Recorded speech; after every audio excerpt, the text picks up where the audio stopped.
Hello, Guyana, and welcome to Budget in Focus. I am Malika Ramsey. Thank you very much for joining us. Budget in Focus is designed to focus and to highlight the 2017 budget, Guyana's 2017 national budget, and of course it will also help you understand how government has undertaken the task of putting more money in the pockets of our people, depending on which sector you mostly rely on. On today's Budget Focus, it is my pleasure to have the Minister within the Ministry of Communities. Of course, she's responsible for the Housing Department, Minister, the Honorable Valerie Patterson. Welcome to Budget in Focus, ma'am. Thank you. Great to have you. First off, Budget 2017 was recently presented in the National Assembly. I know the ministers are working really hard now in terms of doing review because the debating the budget is coming up very soon. But how are you, I should first off ask you if you're satisfied in terms of what would have been allocated to the Department of Housing so far, especially given the fact that there are some grumblings out there that some people are dissatisfied and of course they're being probed by certain sections of society. What is your general reaction on Budget 2017? Okay, thank you, Malika. My general reaction to Budget 2017, of course, I'm a Minister of Government and would have been part of the preparation of Budget 2017. What I see Budget 2017 doing is, as you rightly said, putting monies in the pockets of every Guyanese. And the good thing about it is that it has not discriminated against anybody. So all levels of society will benefit from Budget 2017. If you're employed, with some company, some firm somewhere, you benefit because of the income tax threshold that has raised. It means that you have more disposable income. You can spend more. And then we have the prestigious VAT that has been reduced from 16% to 14%. It means that also adds to the number of items you can buy from your disposable income. I can say as a woman right off the reel, our women products, they have been, we can buy more now or spend less for the same amount that we used to have on a monthly basis. And that's a plus. Because sometimes you hear things like, oh, the budget is only focused on one direction, but the elderly are benefiting from increased pension. The underprivileged will benefit from increased social benefits. The women will benefit. You have more income, I hope, will come from the husbands, seeing that they're benefiting. So those the housewives will benefit. The children in school will benefit because education has had a hefty allocation, as usual. And you know that our president is very focused on education and ensuring that each child remains in school and benefits. So lots of money have been allocated to education. The health sector has benefited, and we're going to see more hospitals, health centers, health posts, and so on being built around the country. Infrastructure has benefited heavily. And lots of roads were done in 2016, I can tell you that. As you move around the country, some of the roads that you dared to drive on in the past, you're now, and I think we might need to put more speed bumps now because the roads are being done, you have more speeding and increased accidents and so on. And so all and sundry, the business people will benefit. Yes, some people are talking about the increased taxes and all that, yes, but you must have increase in taxes sometime or the other. Minister, if I may interject here, at this time, and I'm happy that you raised the complaints about the increased tax, how do you respond to some of those criticisms? And I'm thinking because the criticisms are coming from people who have not yet taken the opportunity to do evaluations. I mean, not everyone is an economist, yes, but people who have not taken the time to do the evaluation and see how exactly they and their own households would benefit. How do you respond to that section of society? Well, the main concern from that section of society has to do with the VAT on water and electricity. Because the poor people felt that this will impact their pockets negatively. But as you rightfully said, some people are not taking the time, and some may not know how to really do an evaluation. And so it is us who have the knowledge to share with those who do not have. And I can say that on WhatsApp, we've been sharing even the salary scales, how the increase in the threshold will benefit you. We've been sharing because coming from the Minister of Finance, when we had our budget meeting, the information that he received from GWI says that the majority of their customers fall between $1,000 and below. He has increased it to $1,500 as the bracket. Now, the same with GPL.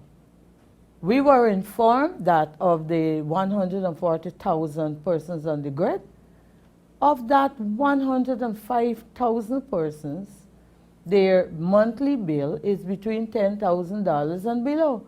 Now, we are aware, let's not be naive, Malika. We know that there's much wastage with water and electricity. Yes.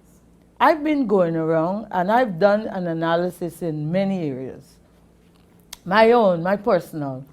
And when you go around 2 o'clock in the afternoon, you see some people lights are on.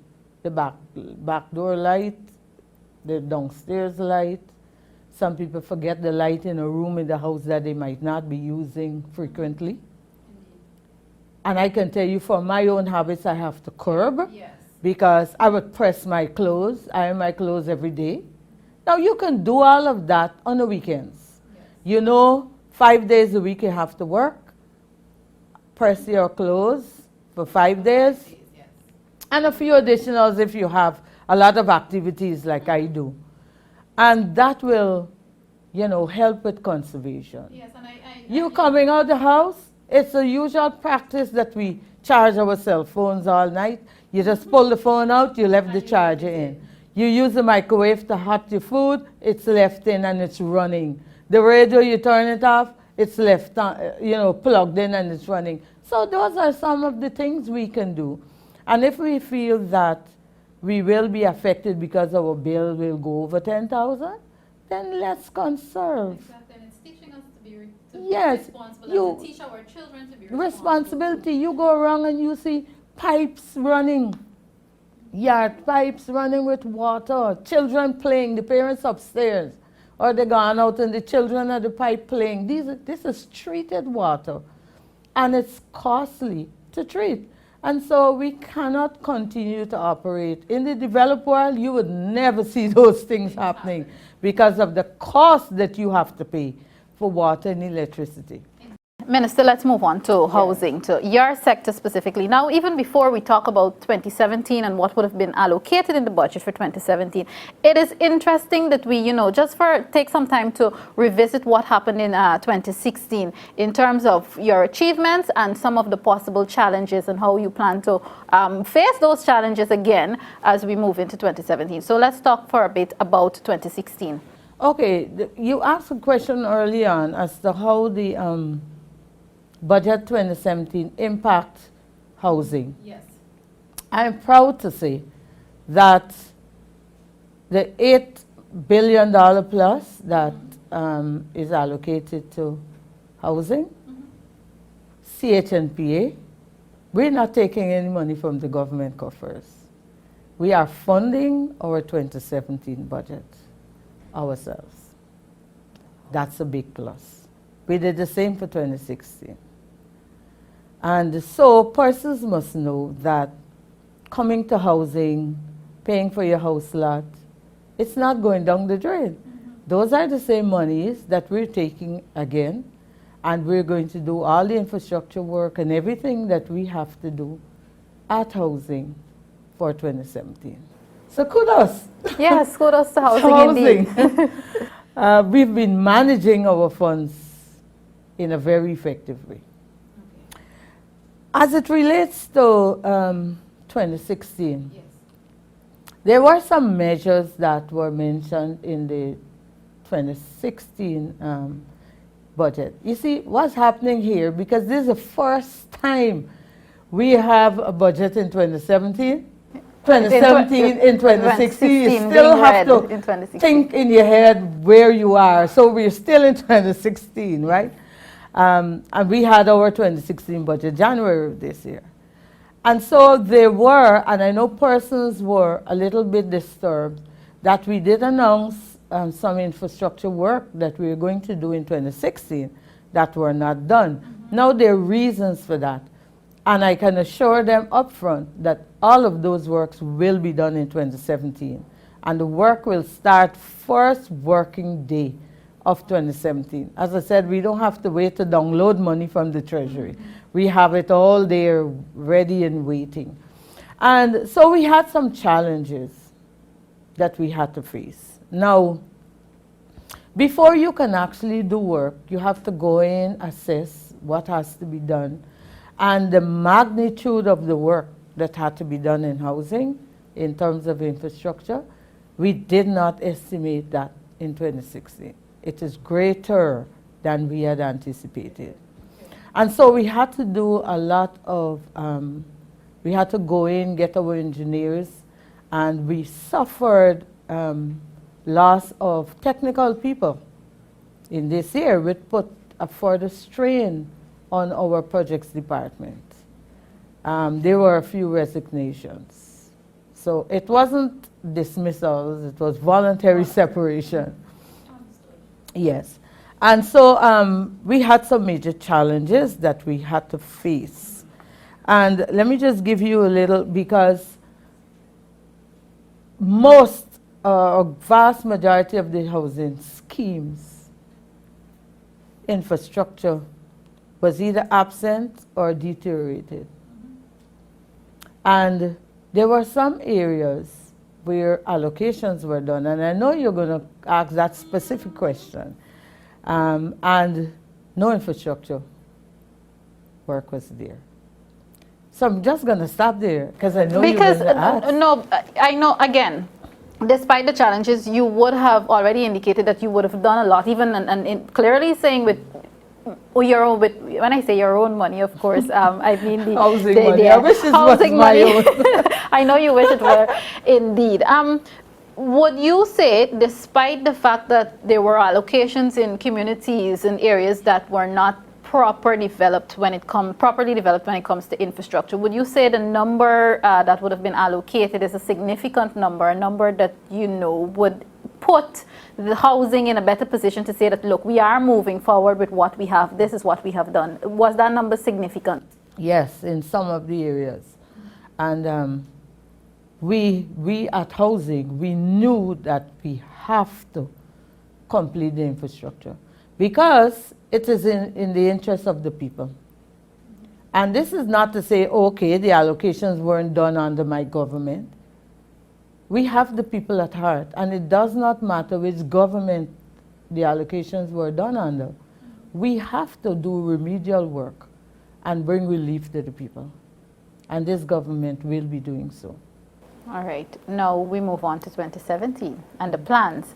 I did ask you already about the budget and its contribution, but I want to know about the 2017 budget. Its contribution to housing in 2017, specifically to reducing the quote-unquote backlog that there currently is at the Department of Housing. In terms, when I say backlog, viewers, of course, I am talking about the land application. How will what has been allocated in budget 2017 contribute to reducing that backlog as quickly as possible?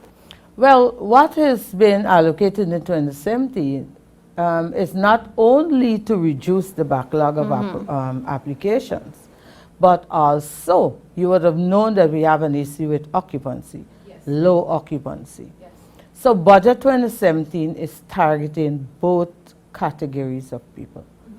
The applications that are there, some of the reasons why we have a backlog, one, they have been, our system has not been updated for quite some time. And so the accuracy of the information was compromised. Now, I remember when I went into office in January of this year, you could not, there were a number of allocations done, but they were not processed in the system. Now, if they are not processed in the system will show you that there are so many house lots available, when in fact it wasn't, because allocations were already done, but it was done manually. So one of the first job that had to be done is the update of the system. It's not quite completed, but I can tell you it's probably about 90% or so. Now when that is up and running, we are in a better position to accurately say what we have and what we don't have. Does this have anything to do with, or is it the same thing, the housing profile study that is currently ongoing that Minister Jordan mentioned during his budget presentation? No, it doesn't have anything to do with that. The housing profile study is basically going to give strategic direction as to how we plan for housing. You know, you just can't sit and say, I'm going to put a housing scheme over there. You have to have proper planning. And in the budget, I think, and in the President's speech, he did mention that all ministries will have a planning unit established in 2017, because planning is such an important aspect of your development. And if you want to develop in an orderly manner, you have to have planning. We do have a planning unit at CHMPA, and they are competent staff there, and I can tell you they're excited about this new approach. So the housing profile study will give strategic direction, where you put housing schemes. And even with that, you have to cater for not only residential, you have to have a commercial space, you have to have parking, because you know this whole green economy story. You have to have parking, you have to have, with so much residents living in an area, you have to have a health unit, a school, you know, all that. So the housing profile study will give a number of initiatives that will guide housing. It will drive housing in Guyana. As it is currently ongoing, do you see what's the shortest possible time that we can say this is completed and look, this is here in the ministry, this is what we're working with, this is what we're using? What is the shortest possible time for the completion of that study, if it's not ongoing? It is presently being done, and it will be ongoing, because it will have to be reviewed over time and updated. You know, technology changed, everything changed, and so it would have to be. I cannot at this point give a projection as to when it would be completed, but it is in progress. Okay, all right. Yes. Minister, coming back to the more hands-on housing, let's talk about the turnkey homes. People in the past year or so would have been complaining, even before then, about the conditions of the turnkey project, the homes in the turnkey project. Mm-hmm. How has government handled those problems, the complaints and those problems that came from people? And I don't know if you're in a position to give an exact figure, but how much and what has it cost the current administration to either fix those problems or get rid of that project completely? I can tell you that the project is still ongoing. And I cannot give an exact figure because we're still incurring costs. What I can tell you is that when we took office last year, 59 of the 200 homes was just the first phase. 59 of the 200 were completed, but completed to an extent where there were so many defects that even though they were all occupied, the persons continued to complain. I remember there were issues of veranda moving away from the building, yes, the house, because I'm not technical in construction, but at least from the layman's standpoint, there must be some tie-in, either by steel or something. And that wasn't done. You had walls falling apart, doors falling off, windows falling off, roof, flooring breaking in, and the issues were tremendous. And so I can tell you, and that was since 2014, those effects were identified. Then we had the 141 that were incomplete, and even though those were incomplete, the works that were already done, there were major, major defects. So what we had to do is to employ a new project manager for that 1,000 homes project specifically, Mr. Dazzle. And I can tell you he's doing a tremendous job. Those 59, the defects are corrected, the people are happier, and the number of the 141 have already been completed. And what we're doing, as he completes, you allow the people to move in. So we target before Christmas of this year to complete all. Wow. So all the persons a few weeks, we can say days. Yes. That's days away. Yes. And we're working feverishly to get that done. Because we believe that the people have suffered enough. They have waited long enough. And we want to give it to them as a Christmas gift. Okay, so they can smile. One policeman sent me a WhatsApp message. And he said, I can never believe that I could have owned my own home. He took out a picture with him in the house and sent me. He's so excited. That's what we want to do with those families. So indeed, good yes. For him and good for all others. And I can tell you though, we have had major cost overrun on that project. Major, and we're still running. So when that project, in my year-end report, I'm going to say what is the total that project cost to complete. To complete. Well, we'll all be waiting and bracing for that information. Yes. Viewers, if you're now tuning in, this is Budget in Focus. On this edition, we are having a discussion with the minister within the Ministry of Communities. Of course, she's responsible for the Department of Housing, the Honorable Valerie Patterson. Minister, let's move on again as we stay in the housing sector, of course. Now, I don't think this is unique to Guyana's government only. Governments around the world continue to be accused, even in modern times, even in a developed world, they continue to be accused of not doing enough for state employees when it comes to housing. Now, let's talk about government's housing policy to not only for the state employees, but of course to target low-income individuals. I can tell you the strategic direction or the refocusing of housing for 2017, and this came from the president himself. Mm-hmm. State employees, low-income earners, and youths. You would have known that the president, His Excellency David Granger, he is so concerned about the youths of Guyana. And so now we've broadened and move not only state employees, but the low income, which is the majority of the 25,000 applications. About 92% of that are low income earners. Mm-hmm. And let me just branch off a bit here. One of the reasons or the challenges we've had with meeting the demand of the low income is because most of the house lots that we had in the system were catered for middle and high income, from 500,000 up. Now, low income earners, the house lots are usually 92,000, 150,000, even to 300,000, 200 and 300.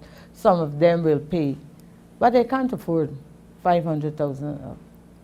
And so you find that most of the persons, when they come for allocations, they are asking, is there any 92? Is there any 150, any 300? Mm-hmm. those were in small numbers. The only areas really where we met lots of low-income land was in Region 6. In Kilcoy Chesney, Bloomfield, number 76 and number 77 Corriverton. Those areas we had lots of low-income lands. We had just a few in Region 5. We've had a very, very few, little in Region 10, because as a matter of fact, we were only able to do 36 house lots allocation in Region 10, in Linden particularly. And that would have been 36 out of how many? We had about 1,900 plus Wow. applications at the time. In Bartica, Region 7, we only did 11 residential house lot allocated, and we had probably about another 10 for business. So we can only allocate what was available. What was available. All right, let's talk, Right. because I really want the viewers and the public to understand how much the budget 2017 is contributing to easing the burdens, especially in terms of low income and state So employees. I'm getting there. So what budget 2017 will do, our focus is what we call town hall houses. I know you didn't hear about that one before. No. I was keeping that one for the budget speech, but All to right, pull here it out. comes. Yes. So we have, we're going to be doing the 25, the town hall houses. We're going to do 141 of those houses in 2 regions, in Regions 3 and Region 4. And that's where we have the greatest demand, 114 townhouse units. So that will give us 228 units. Regions 3 and 4. And I can tell you it's lovely, the design is great.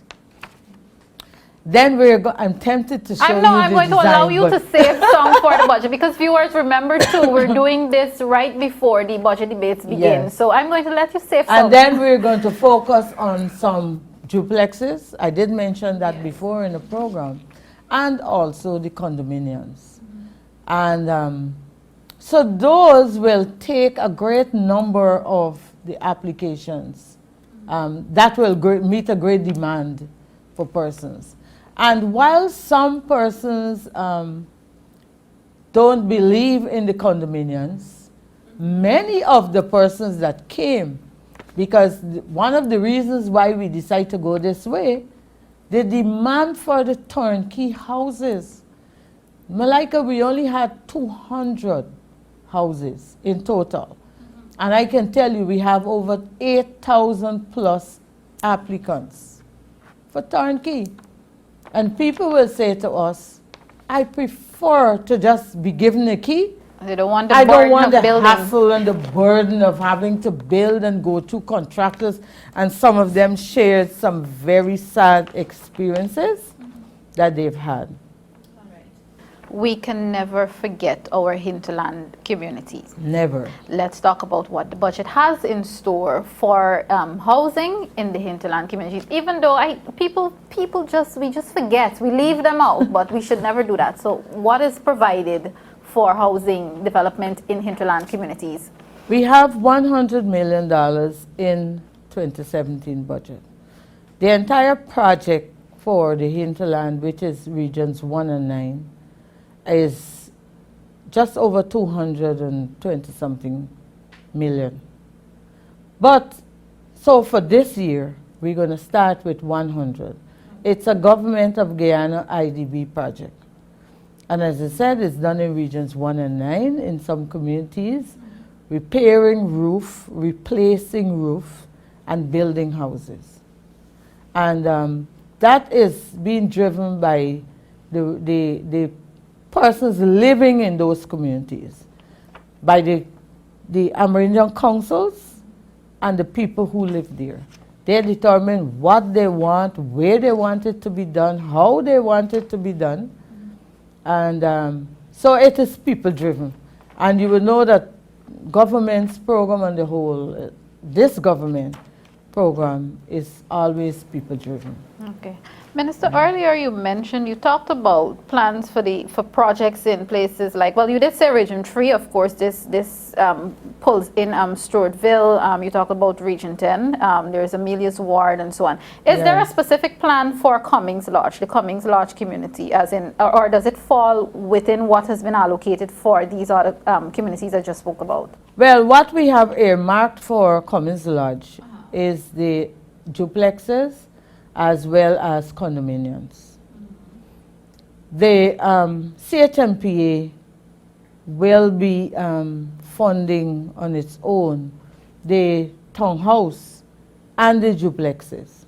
And we are hoping to have, because when the Islamic Development Bank was here, we had consultations with them. And we're hoping that we'll benefit from the loan or possibly grant, because they have a grant aspect on their program, to do the condominiums. Okay, all right. Yes. And as I said, I can't give everything. Yeah, I know. I can feel that you're holding back because, of course, you have to leave some for the budget debates. Minister, even before I talk about general benefit and how the new budget, how the 2017 budget will help in a number of areas, which you did touch on before. You even talked a bit about the Green Initiative and so on, before we even go there, because I know sometimes there are things that you keep there, things that we would have missed in the during the budget presentation. Is there anything else that you feel that will put the public at ease at this point in time when it comes to allocations for the housing department? I want to touch, yes, on the green agenda that you spoke about. And you would have noted in the budget speech where the minister spoke about businesses who will bring in solar panels and so on. The housing that we're going to build from January forward will certainly, we're looking at solar panel. That will further help with the people who are concerned about electricity costs and having to pay VAT. We're looking at the central sewaging and a number of initiatives. Definitely, what we're going to put out there will be new technology. It will enhance living and livability. Persons will be happy that government has decided to build houses and give to them. So those who have the concern, about, in condominiums, your neighbor is right next door and all that. Come on, we are looking at density here. If you were to give everybody, and the greatest demand for housing is in Region 4. And Region 3, but some persons are concerned about the bridge and all that. Now that the budget announced that, yes, we're going to have a new bridge across the Demerara River that will ease the congestion, persons are now being a little more comfortable and saying, okay, I can take Region 3. So the budget, I'm saying, is definitely geared into enhancing the lives of Guyanese and giving Guyanese the good life that the AP and UFC government has promised. So more and more people are now coming. Wednesday, I had a people's flood at the office. And all the people who before time had said, no, I don't want Region 3, the house lots we had available for Region 3, they're all gone. People, and some people, the good thing is that some of them don't even know where some of these areas are. Yeah. They ask, where is Z-Lot? And I want something close to Georgetown. So everybody come and ask for Parfait, Harmony, and Lustin Russ. But as we speak with them, and once you have transportation, you have good roads, and you know that the government is doing the road across there, then it's easy to reach to where your destination. And so people are more open up now with this, the promises in the new budget. They're more relaxed, right? And I can even tell you, even with the Linden Letham Road, the Linden people are smiling because the most deteriorated part of that road is between Linden to Mabura. And the government has announced in this budget that we are going to fix that road. And so right now, because Minister Patterson, the other Patterson, through the Ministry of Infrastructure, did major work on that road, and now the driver is going to let them. They're telling you, rather than doing the trip in 16 hours, they're now doing it in 9, and some, the good ones, doing it in 8. Right? That road was terrible. And so you can see that, yes, development is taking place. And once that road is done, it will drive business in Linden. Okay. Yes. I did ask about this earlier, but let's link the three now. 2017 budget, Housing Department, Green Initiative, or I should say, I like to also call it the Enhancement Initiative because it's enhancing our country. It will make our country look really great. Let's link the three now. So I'm saying now that 2017 budget will cause us to achieve what we have not achieved in 2016 and 2015. 2017 is more comprehensive budget, and we are better set now in terms of technical staff, in terms of knowledge, in terms of all the answers that we were looking for in 2015 and 16. We now have it. We have a better, a more strategic direction with housing. We are better geared to meet the demand for housing. And I can say at the end of 2017, a lot of Guyanese would be smiling. We are also looking at, I must say that some of the duplexes will go to the Perseverance site too, where we have the turnkey, because this is just the first phase being completed. There's a phase, just phase 1 and 2 completed, sorry, but there's a 3 and 4. And we are going to, because the location is great, and I want to put in here, we will also look at, and this is for the housing developers, because many of them have visited me at the office, some visited Minister Bulkan. They have an interest in helping in the housing sector to provide low-cost, middle-income houses. And we are going to have the housing, it's not a expo, but it's housing solutions in 2017, early 2017. So before the end of this month, they will have all the information, and we're going to move forward. And that will give Guyanese a great opportunity to determine selection, what kind of houses they would like to have. Those who have had their house lots and have not yet built will be able to say, I can have this developer build my home, and I like this design, or need a combination of this and that, you know. So it's going to be a great event, but as I said, you know, you got to hold a little ammunition. I'm happy that you did mention the housing solution, because earlier you talked about, in terms of reducing the cost of electricity on your own, you talked about all those persons who leave the lights on in their homes, and you know, these things do happen. What slipped me at that point is to talk about how, in terms of the design of the homes, if this would be reinforced so that people can now build in a way that allows for natural light.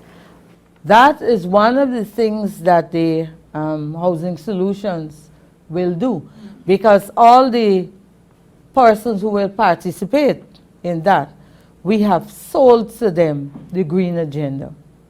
And so they will be coming with all the new technology, how you can improve your lighting so you don't have to use the electricity. You can use what type of lights you can use, rather than, you know, the usual practice is a screw bulb you put in there, and There is so much improvement in technology. The housing solutions will have all of that, and it will help people to understand how we can move forward. Take your costs down, yet get good quality, and in some cases better quality than what they had before. Okay. Even the materials that will be used for building. Some of what was proposed can give you better cooling in the day and avoid you having to use an AC unit. And it will give you warmth in the night. Well, we don't use heaters here, but even to that will help, and you don't have to spend money buying all them AC for every room and this sort of thing, you know. Okay. We're added to that, we're encouraging people with their kitchen gardens, right? Have your kitchen gardens. Even the duplexes that we're building, they have a common wall, but you have your own space. And you can go back to your kitchen gardens, you know, plant your stuff. I remember in my small days, we go in the kitchen garden and we could pick enough okra to cook. And we had papa, and we used to make styles as soon as it has a spot. I grew up in a yard where we had soursop. And as soon as we see a little blight on it, we disrespect soursop. Now look the price you're paying for soursop. Yes. You know, so we're going back to those days. Wonderful, and it's a good place to be. Minister, before we even begin to get some closing remarks from you, it always comes back to human resources, how our human resource in our country would benefit. You're a woman, and I know you're also a mother. Use this opportunity to talk to the women in our society, our women citizenry who have unfortunately fallen to the negatives coming from some sections of society regarding the budget. And this is even housing aside. Talk to our women and why they should feel comfortable with the APNU-AFC coalition government's 2017 national budget.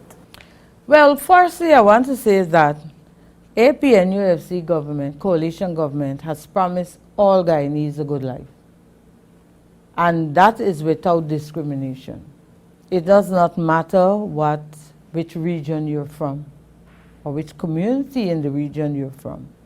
2017 budget is targeted for every Guyanese. And I think I said that in my opening remarks. If specifically to the women, I think that those of us who understand what's happening, we should help those who don't understand.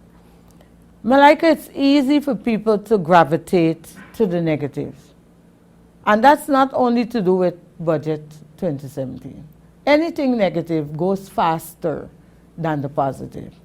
And most of what you see coming out is what I spoke about earlier, where people talk about just the VAT on water and electricity. But come on, ladies, those of you particularly who are at home, you can do so much and conserve. Show your husband that he doesn't have to pay VAT because you will do what you have to do and do it in a very efficient and effective manner. Teach your children to conserve. Women are very talented people. Not every woman has to go in an office to earn. Women have their hands. And the Bible said, whatever your hands, you find it to do, do it with all your might, do it.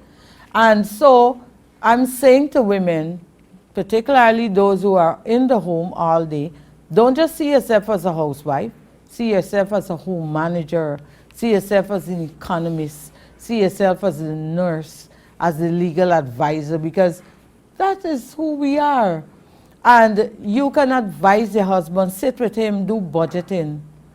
Sit with your children. Help your children to take in their education. Do homework with them. Come on, make yourself useful. Don't complain about the budget. The budget is there to help you to be a better person, to help families. The budget will improve and increase income for all families.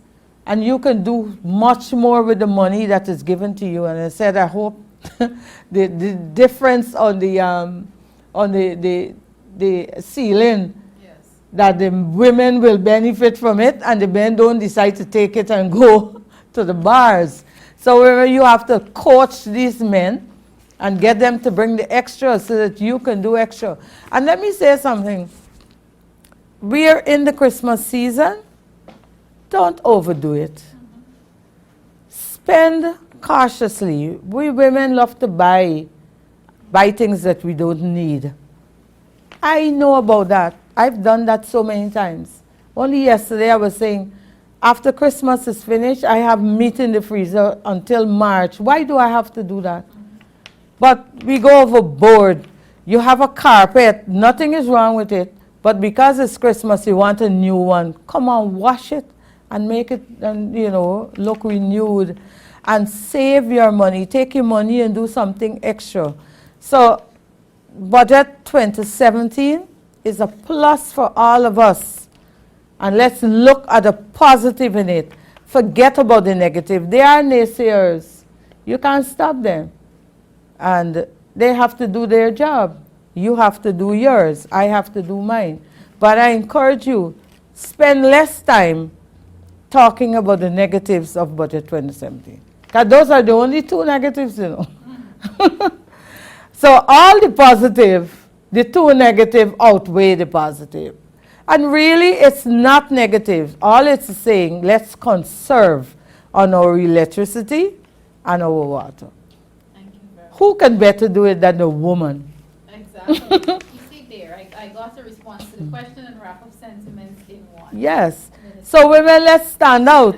They know when the men meet at the bar to speak, they will say to each other, by my wife, she's a conservation expert. And my bills, they even falling below 10,000 and below 1,500 because of what she's doing. She's now washing 2-piece every morning. She ensures that at the end of the week she have a full load and she washes. Use the sun to dry the clothes. You don't have to put it in the dryer. In the rainy season, yes. But in the, the sunny season, hang the clothes outside. Save on electricity. Well said, Minister Patterson. Yes. Thank you so much. It has been a pleasure. Viewers, of course, this would have been a discussion. It's Budget in Focus, of course, where we're focusing on the 2017 budget and how it would have been designed to ensure that our citizens get more money staying in their pockets. Of course, my discussion would have been with Minister Valerie Patterson, the Honorable Valerie Patterson. She is the minister, one of the ministers within the Ministry of Communities. Of course, that minister is responsible for the housing department. I am Malika Ramsey, and this has been Budget in Focus.